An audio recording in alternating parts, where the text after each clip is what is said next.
guys? It's your boy Lieutenant Dan here with another Falcons film breakdown, and we're going to be doing some of the sacks from the New York Giants versus Atlanta Falcons game. Let's go ahead and get straight into it. All my promotional stuff will be at the end of this video, so stick around. In this particular situation, the New York Giants go 4 wide.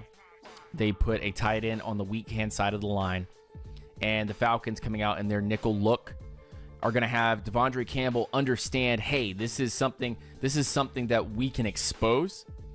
So let's put Grady Jarrett in a position where he can affect this pass, because if we bunch up on the strong side of the on the defense, we bunch up on the strong side of the offensive line here and bunch our defense strong side, we're not going to get the pressure that we need. We need to spread this out. So push Takk McKinley and push Grady Jarrett out to, from this angle, what looks like to be a 3-tech. Well, I'm about to actually give you a little bit of knowledge here. But what you see with this more spread line, from the right-hand side of the line, you see the offensive line shift and push over to stop Vic Beasley and Jack Crawford from getting there. And then Takk McKinley is going to only have to deal with one guy because the tight end starts to go up the field, and Grady Jarrett is only going to have to deal with one guy. So if you're two of the better pass rushers on this team are dealing one-on-ones, and the center is moving from the left-hand side of the line to the right-hand side of the line to stop Jack Crawford and Vic Beasley from getting here. What you're going to see is Grady Jarrett cross the face of the guard and get this sack. And if we look at it from the other angle, it gets even more interesting. So from the other angle here, Devondre Campbell says, let's spread this out. Let's be more of a pass rush situation here. So let's push Takk McKinley out to what you would consider a 9 or 8 tech. Okay. That is a full pass rushing angle.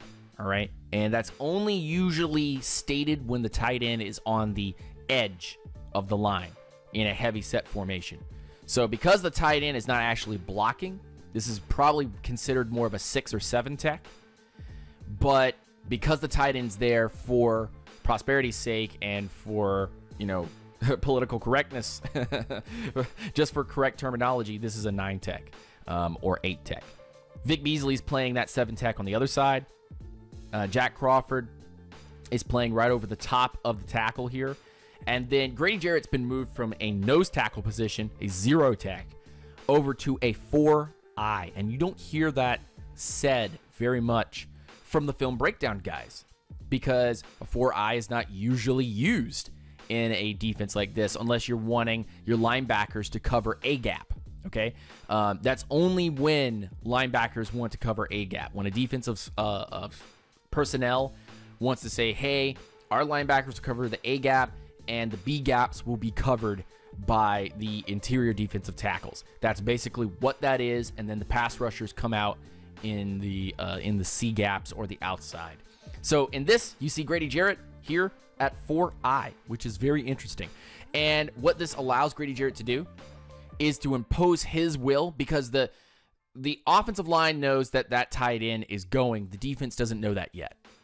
So what you see is Grady Jarrett get to cross the face of the guard with a swim move. Boom! Right over the top and hit Eli Manning for the sack. Let's look at it one more time. Push over, go to 4-eye. Now you've got guard versus tackle and tackle versus edge defender. Okay? Because the offense knows that the tight end is going straight up the field. Once that happens and you move the center to the right-hand side of the line to help out with Jack Crawford and Vic Beasley, you leave 2 of the deadliest defensive players on the Falcons to date on one-on-one matchups. And what happens there? You overextend yourself versus Jack Crawford, and you allow Grady Jarrett to swim over the top of this and get this sack. That is effort and straight baller from Grady Jarrett. So at this point, we're going to see Jack Crawford get a sack here. Let's run this play. Jack Crawford on the right-hand side of the screen, near the top there. You're going to have 4 rushers, traditional Falcons rushers here, because they're playing in base 43 under. This is considered an over, actually. because an under would be to the weak side and an over is to the strong side. So let's watch Jack Crawford up here. I'll mark him for you. Boom. And what Jack is going to have is pretty good double coverage here. The tight end is going to do a good job of pushing a guy out, and the guard and tackle are both going to have good angles keeping them away. What happens is there's a stall here for some reason. I don't know if that's because the tackle is looking at what Takk McKinley is doing, not paying attention to what Jack Crawford is doing. But Jack just sees an open door here. You see this open lane right here? And he's just going to shoot that when the time is right. And Eli's going to have nowhere to go and get sacked. Let's look at it from the other angle. And this is a great angle to look at too. So you're going to see the tight end going to help on Takk McKinley, push him wide. Jack is going to, you see that lane just open up. He's going to shoot that lane and get in there and get a sack. You can see him actually do this a lot. And he doesn't have the greatest athleticism, and he doesn't have the greatest pass rush moves or speed, but he does have the smarts and quickness in short area, and that's what makes him and Derek Shelby actually really, really effective. And so the final one that I want to show you is the Takk McKinley sack that is on Eli Manning. He's going to be at the top of your screen there. This is a poor angle taken by the left tackle of the New York Giants. There's not a lot of help, and there's a blitz coming from the strong side of the offensive line as well. So there's definitely a shift here. But take a look here. You're going to see guys coming at the quarterback. And Takk's just going to lean that shoulder in, come in with a speed rush right in there, grab Eli. It was poorly executed by the left tackle of the New York Giants. And that poor execution is shown here on this play as well. You're just going to see him.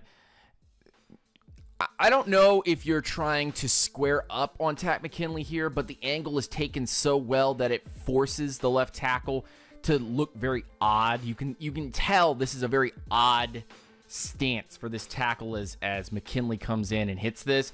And then McKinley, there's no separation from the exterior of the pocket bubble versus where Takk McKinley's trying to shoot to. So the tackle just does a really poor job of getting to Takk McKinley and pushing him away from this play. And McKinley gets the sack. Let's run that back one more time. McKinley's just going to get a hell of a great speed rush, throw his shoulder down into it, get a good hit, and get this sack. I love it. I love McKinley sacks. I love McKinley sacks because it shows that if you have a guy that's willing to really do the hard nitty-gritty work, he's going to get the numbers.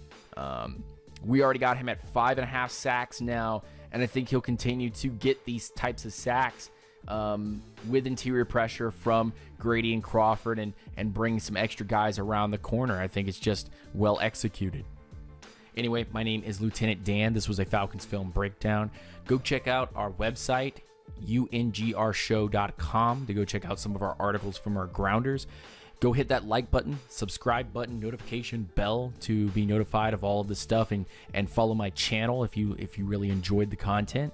Go check us out on social media on Facebook, Unintentional Grounding the Falcons Nest, and Unintentional Grounding page. Go hit a like button there. Follow that page and help this channel continue to grow. Go head over to the other social media accounts, UNGR_show on Twitter and Instagram, as well as the Patreon, where I've just put down a Tony Gonzalez film session. $1 a month allows you to see some of the film breakdowns we do on some of the former Falcons players. And if you really want to, you can go check us out on Twitch, where we're doing video gaming and college film breakdowns, where we're having a lot of fun there. Again, stay grounded, rise up. See you guys a little bit later. Peace.